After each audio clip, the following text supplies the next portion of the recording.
નમસ્કાર. સર્વ મિત્રોને, કુટુંબને મારા નમસ્કાર ને મારી યાદ. એક કવિતા રજૂ કરું છું. સૂર્યને મિત્ર કહેવાય છે, સૂર્યને પણ મિત્ર કહેવાય છે. પૂર્વ ભૂમિકા આપું.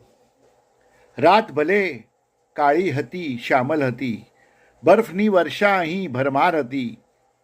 હૂંફ હતી પણ ઘરની, પરિવારની, હમસફરની.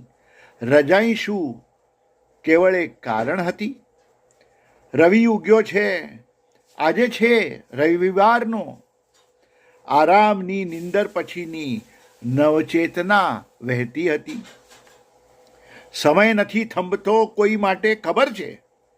સમય નથી થંભતો કોઈ માટે, ખબર છે. પણ તમને બધાને મળવાની એક આસ હતી.